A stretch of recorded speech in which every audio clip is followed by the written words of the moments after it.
Bien chers amis de Café Évangile, tandis que Jésus parlait aux disciples de Jean le Baptiste, voilà qu'un notable s'approcha. Il se prosternait devant lui en disant « Ma fille est morte à l'instant, mais viens lui imposer la main et elle vivra. » Jésus se leva et le suivit ainsi que ses disciples. Bien chers amis, les miracles opérés par le Christ dans l'évangile de ce jour ont eu comme pour soubassement la foi de ces deux personnes-là, qui voyant en Jésus-Christ, non pas un simple homme, n'importe quel homme, mais quelqu'un plus qu'un homme. Et cela, nous le voyons dans l'action, dans l'acte de ces deux personnes. Ce notable-là qui s'approche de Jésus et qui professe sa foi en sa divinité. Il lui dit, tu sais, ma fille est déjà morte. La fille est déjà morte, hein? Tenez-vous bien. Mais viens lui imposer la main et elle vivra. Quelle foi! On ne peut pas dire que ce papa est en train de demander à sa fille déjà morte, il est en train de le demander à n'importe quel homme. C'est une foi si profonde. Et cette dame qui souffrait d'une hémorragie de 12 ans, elle se disait en elle-même, si je parviens seulement à toucher son vêtement, je serai sauvé. Je ne sais pas si vous voyez un peu la grandeur de la foi de ces deux personnages. Des gens qui se sont retrouvés devant des situations de la vie où ils se sont rendus compte que ce qui peut les amener à faire un revirement dans leur situation, c'est seulement Dieu qui peut le faire. Ça dépasse l'homme. Et ils se sont approchés à un homme, mais qui avant tout est Dieu. Ils ne se sont pas approchés à n'importe qui. Ils n'ont pas exprimé leur foi à n'importe qui. Mais ils ont été menés par l'action de l'Esprit en voir à Jésus-Christ l'accomplissement de l'amour de Dieu. Il y a un livre qui a été écrit, un livre très vieux, Les yeux de la foi, écrit par Pierre Rousselot. Je vous le recommande. C'est un livre très vieux.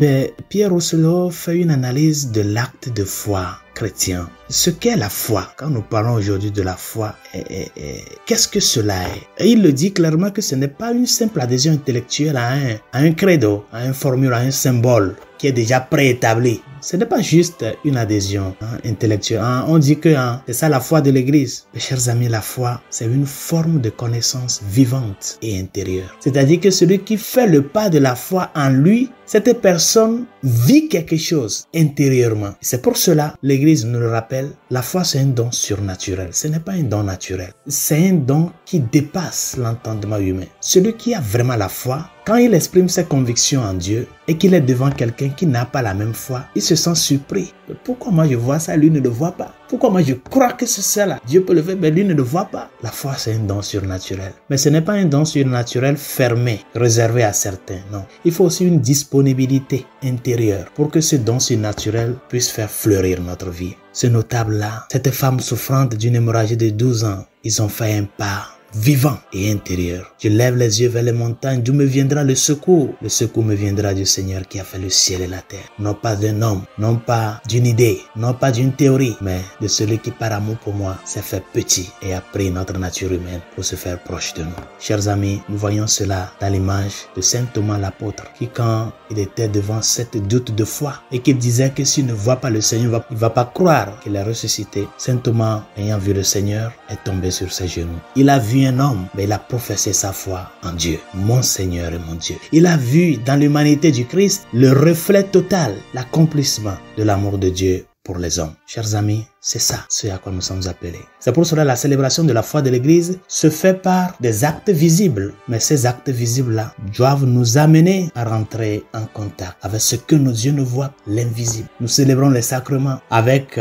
des signes matériels, l'eau, le pain, le vin, l'huile. Mais ces signes matériels sont des canaux qui doivent nous amener à vivre pleinement ce que nos yeux ne voient pas. C'est pour cela, chers amis, dans notre vie comme chrétiens, n'oublions pas qu'il y a une unité entre la création et la rédemption. C'est très important. La création, c'est le signe silencieux de l'amour de Dieu, nous dit Pierre Rousselot. Mais la rédemption que le Christ nous a gagnée sur la croix, c'est l'accomplissement de cet amour-là. Dieu a tant aimé le monde qu'il s'est fait homme, qu'il s'est fait proche de nous. N'oublions pas que dans notre réalité d'être créés, nous sommes appelés à transcender la création pour faire notre œuvre de la rédemption que le Christ a accomplie sur la croix. C'est là la preuve ultime de l'amour de Dieu. Et c'est en cela, chers amis, nous sommes appelés à croître dans la foi en ce Dieu qui marche avec l'homme, qui souffre avec celui qui souffre, qui pleure avec celui qui pleure. Non pas pour nous laisser éterniser dans cette situation de peine, mais pour nous montrer que de par là où nous sommes tombés, il nous a rejoints pour nous relever.